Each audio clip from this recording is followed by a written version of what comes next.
Olá, meus amigos no Brasil. Hoje, dia 4 de abril de 2022, dia 3 de Nissan de 5.782. Novamente com vocês, Marcos Iskin falando da linda e florida Holon, um pouquinho menos florida em função da construção do metrô de superfície que vem consumindo muitos dos nossos canteiros. Antes de começarmos o noticiário, eu quero convidar você a vir me prestigiar na Hebraica no próximo dia 10 de abril, domingo, quando estarei em duas atividades diferentes. A primeira, ao meio-dia, com a palestra Como se desenvolveu o antissemitismo e como combatê-lo. Logo após a palestra, estarei lançando o meu livro Combatendo o Antissemitismo numa tarde de autógrafos. À noite, 8 horas da noite, na mesma A Hebraica, um show dos Raposas e a Uva, o show de gala 25 anos dos Raposas, em prol das obras assistenciais da Unibis de São Paulo, e os ingressos estão à venda na Hebraica no telefone 3818-8888. Vamos às manchetes. Serviço secreto israelense evita atentado que teria grandes proporções. Israel implanta orelha impressa em pessoa acidentada. Frota de veículos em Israel cresce e dificulta o trânsito. O terrorista que assassinou uma mulher receberá da autoridade palestina um prêmio de 6.500.000 reais. E os Emirados Árabes Unidos e Israel acabam de concordar com um sistema de mercado livre entre os países. No dia de hoje, em 1664, chegavam às margens do rio Hudson um grupo de 23 judeus que fugiam da Inquisição no Brasil. Os portugueses acabavam de ter expulsos os holandeses do Brasil e previa-se a volta da Inquisição com muita força. Muitos judeus fugiram, a grande maioria para a Holanda, um grupo menor para o Caribe, e 23 chegaram às margens do rio Hudson, onde fundaram uma pequena cidade chamada New Amsterdam. Posteriormente, essa cidade mudou de nome e é New York de hoje. Em 1687, o rei James II da Inglaterra proclamou a Declaração de Indulgência, que garantia a liberdade de religião na Inglaterra. Não preciso dizer que não durou muito tempo e as perseguições aos judeus voltaram. No ano de 1693, falecia o rabino Isaac Abuabi da Fonseca, que foi rabino-chefe de Pernambuco e posteriormente o rabino-chefe da Holanda. O rabino Fonseca tem importância capital na vida judaica, pois foi ele quem estipulou todas as formas de comemoração dos feriados judaicos ao sul do Equador. Ele o fez para a primeira comunidade judaica ao sul do Equador, que foi a comunidade de Recife. No entanto, isto vale hoje para judeus na Austrália, na Argentina, na Nova Zelândia, na África do Sul e em toda a América Latina também. Em 1862, nesta data, nasceu Leonid Pasternak, que se tornou famoso como um pintor pós-expressionista russo. Ele foi pai de Boris Pasternak, que foi poeta e escritor russo, autor do livro Doutor Zhivago e Prêmio Nobel de Literatura em 1858, ao qual ele foi impedido de receber por questões políticas.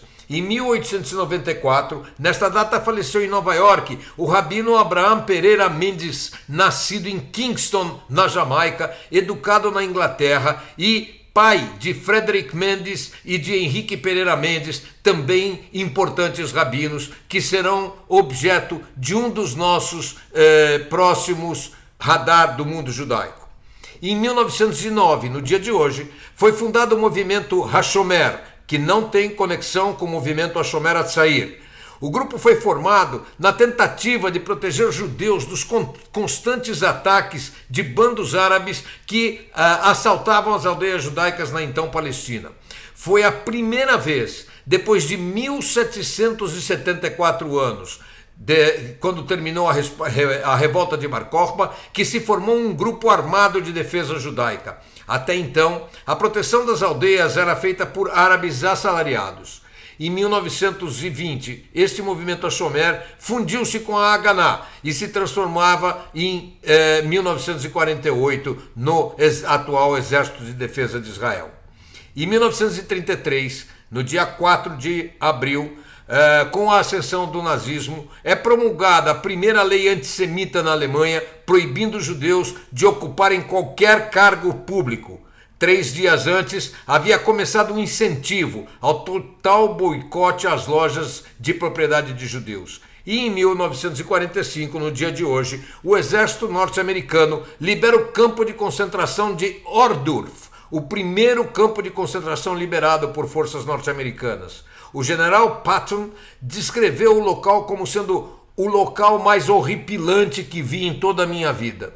E em 1967, em 4 de abril, Martin Luther King, acompanhado pelo rabino Abraham Heschel, fizeram o famoso discurso a favor da inclusão dos negros na sociedade norte-americana na igreja de Riverside, em Nova York. E se você ainda não se inscreveu no canal, inscreva-se agora, aproveite, ative o sininho para ser notificado sempre que houver um novo vídeo. E nos dê aquela ajuda divulgando e compartilhando os nossos vídeos. E vamos às notícias.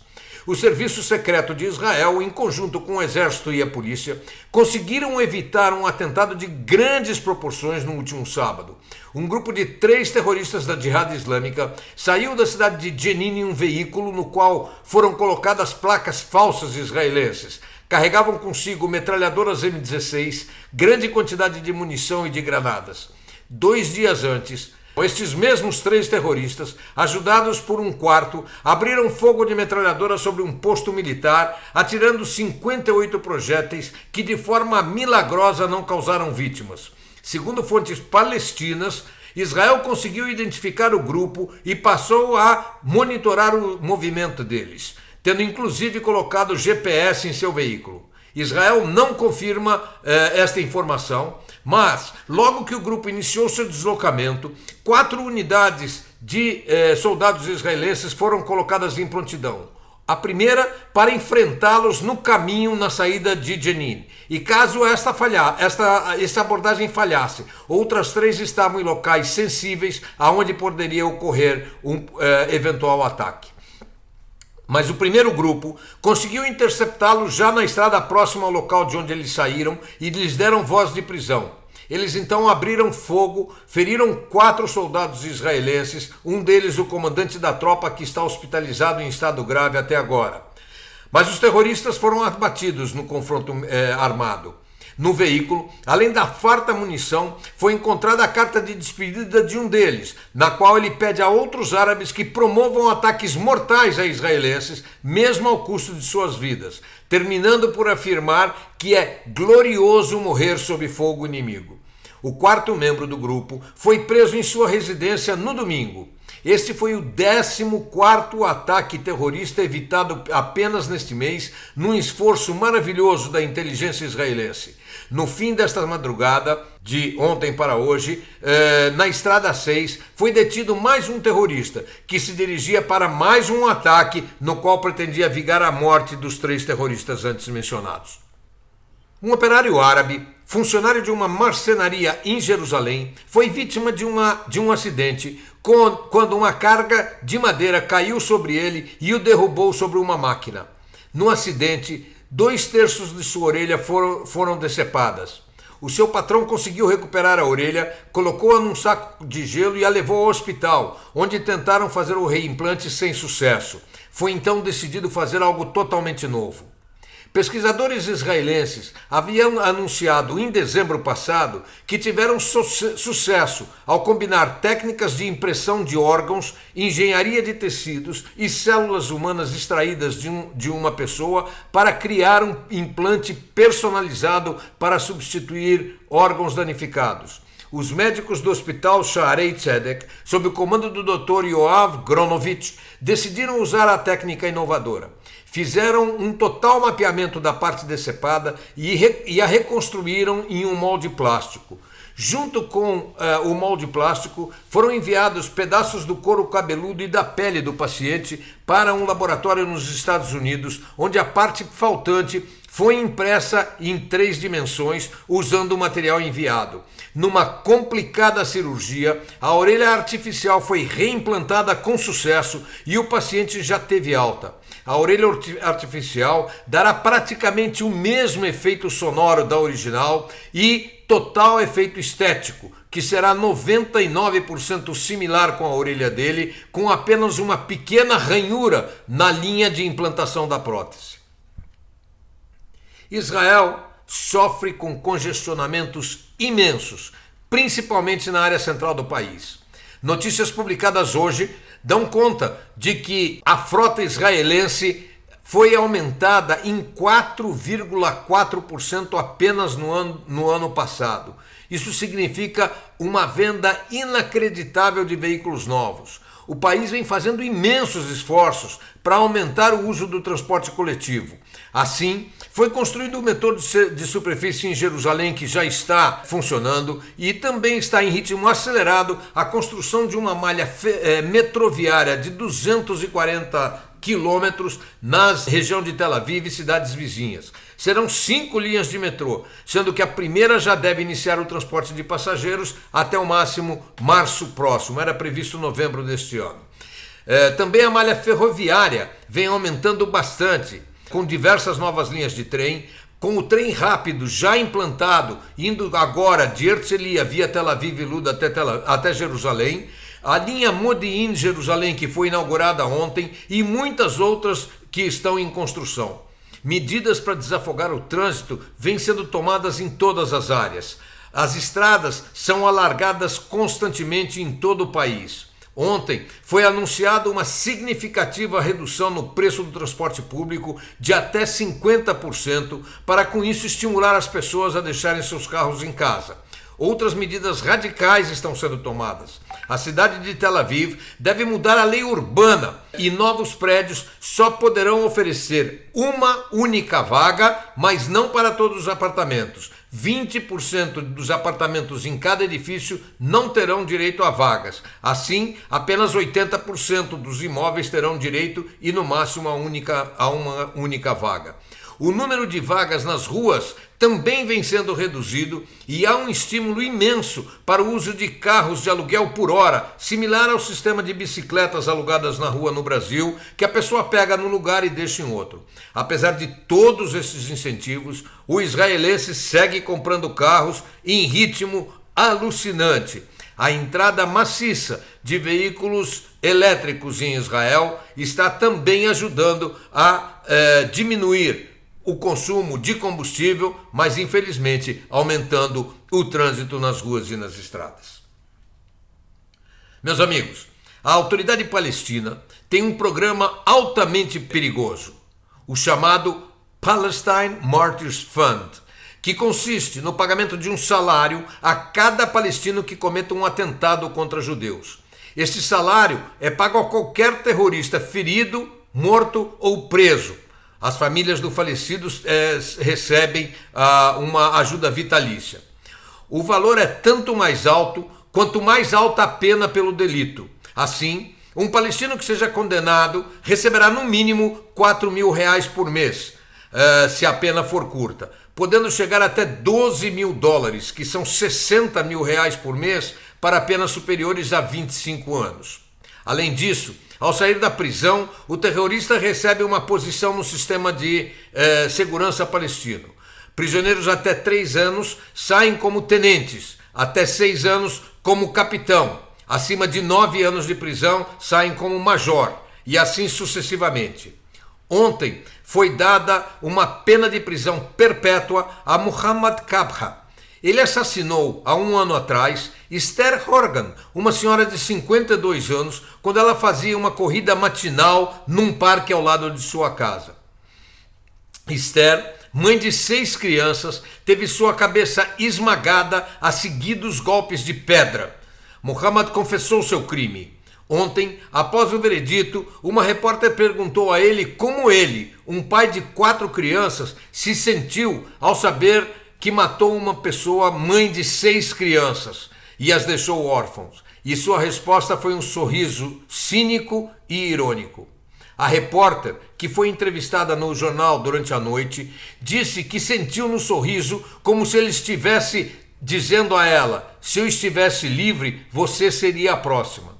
Ela encerrou imediatamente a entrevista. O fato chocante é que a autoridade palestina lhe pagará $12 mil por mês ao longo dos próximos 30 anos, num total, a valor de hoje, de R$6.500.000. O dinheiro será depositado na conta da sua esposa e filhos. Essa prática é chamada por diversos países ocidentais como pay for slay, ou em português algo como salário por assassinato.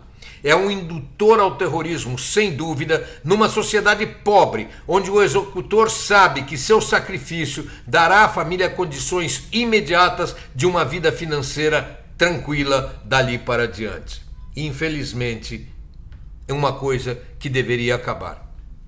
E finalmente, amigos, os Emirados Árabes Unidos e Israel anunciaram hoje de manhã a criação de uma área de livre comércio entre os dois países. Embora independente de assinatura, ambos os governos já anunciaram um acordo que isenta de quaisquer tarifas 95% dos produtos alimentícios, implementos agrícolas, equipamentos médicos, medicamentos, produtos de cosmética e todas as compras governamentais. Outros produtos deverão ser incluídos num futuro próximo, tais como serviços e eletrônica. Estima-se que o acordo seja assinado ainda neste mês, provavelmente ainda nesta quinzena. O comércio entre os Emirados Árabes Unidos e Israel, em apenas um ano de paz, já atingiu $900 milhões e a normalização deve aumentar esse número significativamente. Amigos, antes de terminar, eu quero lembrá-los mais uma vez. Domingo, dia 10 de abril, ao meio-dia, estarei dando uma palestra sobre a formação do antissemitismo e como combatê-lo, seguido de uma tarde de autógrafos de lançamento do meu livro Combatendo o Antissemitismo. E no mesmo domingo, dia 10/4, às 20 horas, na Hebraica de São Paulo, um show de humor de Os Raposas e a Uva, 25 anos de história, um show de gala, e a arrecadação será doada à instituição Unibis de São Paulo. Cada 2 ingressos terão direito a um livro autografado meu e esperamos que você se divirta dando muita risada neste espetáculo. Nos encontraremos lá, deixo um grande abraço a você e até o dia 10 na Hebraica, mas antes, na próxima quinta-feira aqui, o Radar do Mundo Judaico. Até lá, amigos!